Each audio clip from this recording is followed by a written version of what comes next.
Hello and welcome to What's Going On. I'm Chris Howell, sitting in for Lynn Hayes, and joining me today is the president of Paul Quinn, the only historically Black college in Dallas-Fort Worth, Dr. Michael Sorrell. Welcome to the show.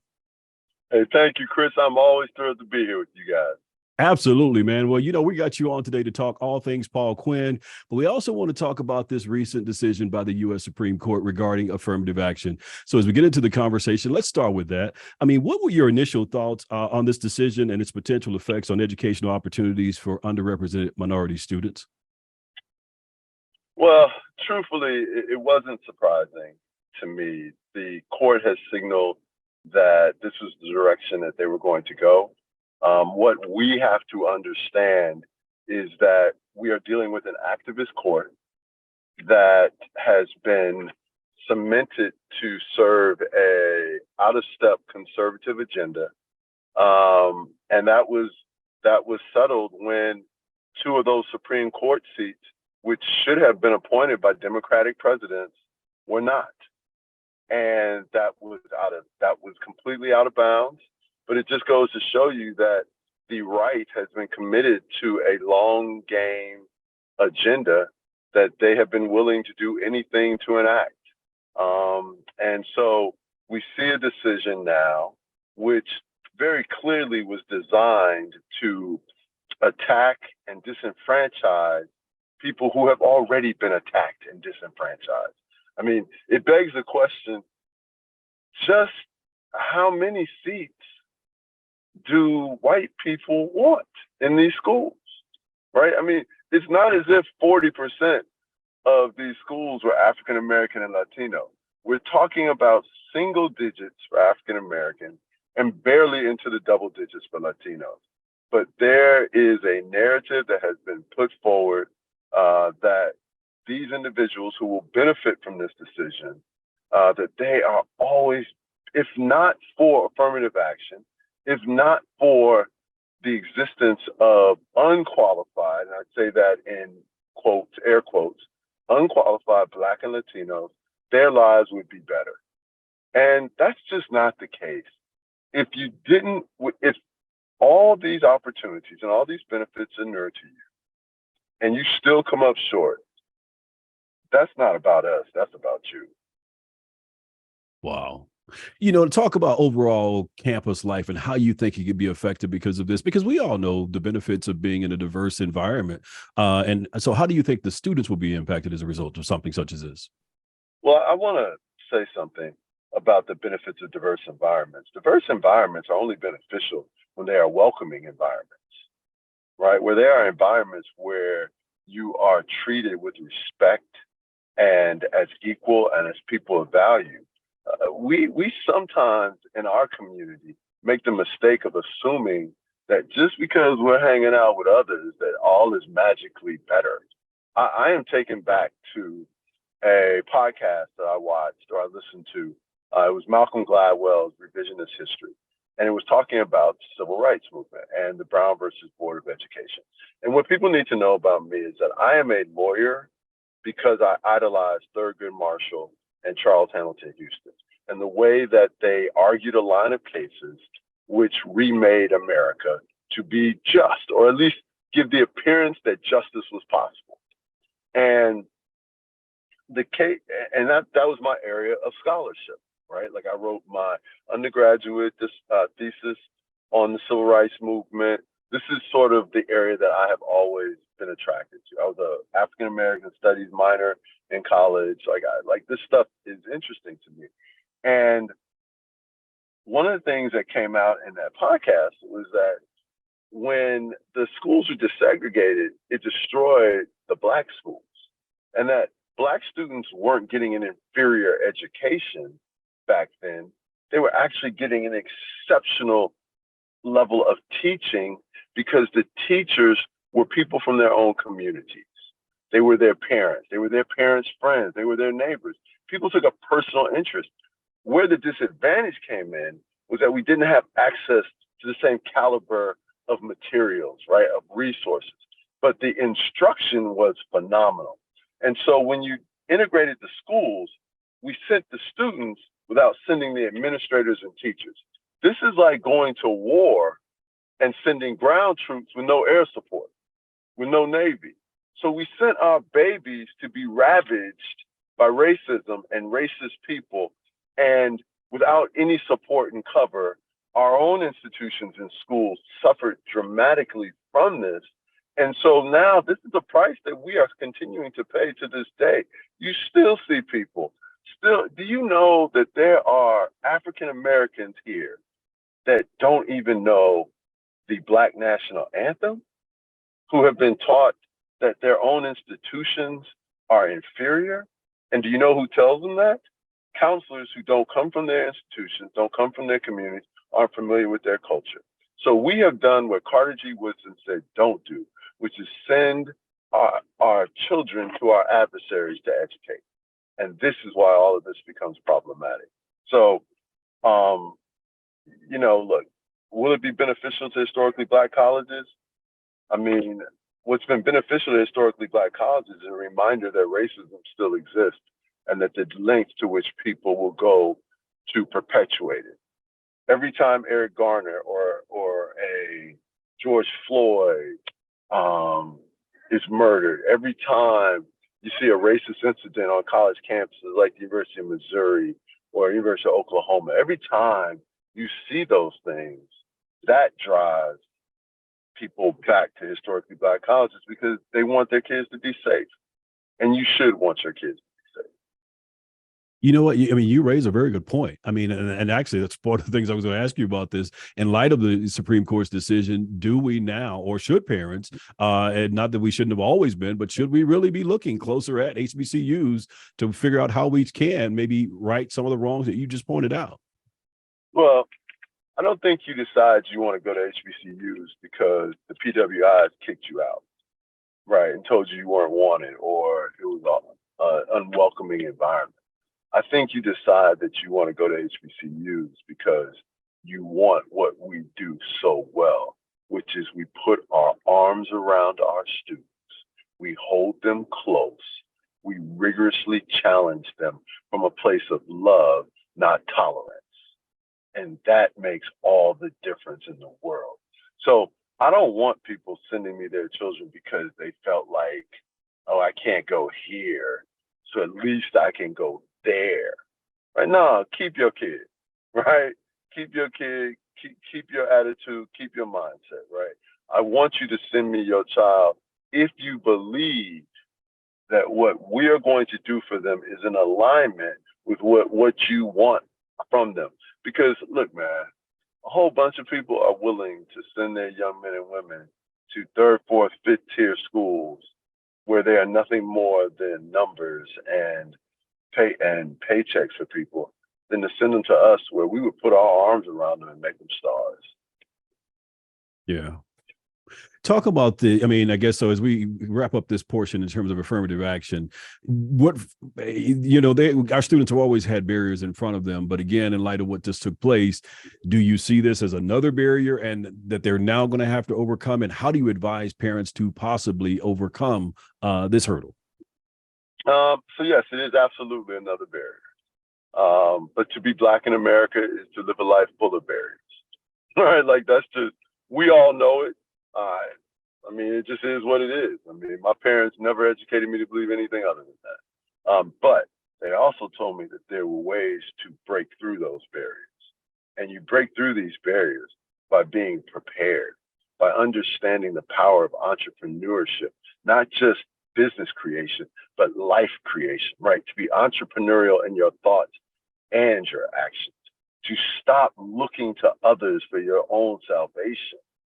Right? Like, yes, absolutely. It was meant to be challenging. It was meant to drive down our numbers. Now, if we really want to fix this, then we stop sending our Black boys to play football and basketball at these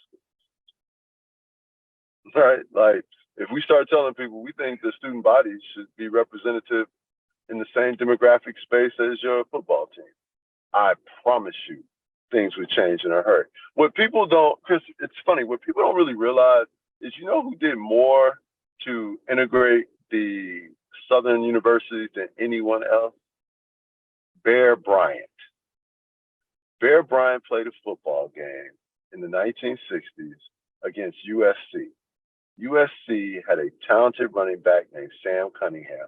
Went on to an illustrious career with the New England Patriots, and they had some other brothers out there, and they ran all over the Crimson Tide. Bear Bryant took a look at that. He saw the future, and all of a sudden, he began to realize, maybe I can't win if I don't change the ethnic composition of my team. They're too big, they're too strong, they're too fast. I think Black people should go to University of Alabama. I think that's what should happen. It wasn't because people had to change our heart in terms of justice. Yeah. It was self-interest, right? So maybe if our students looked around and said, you know what?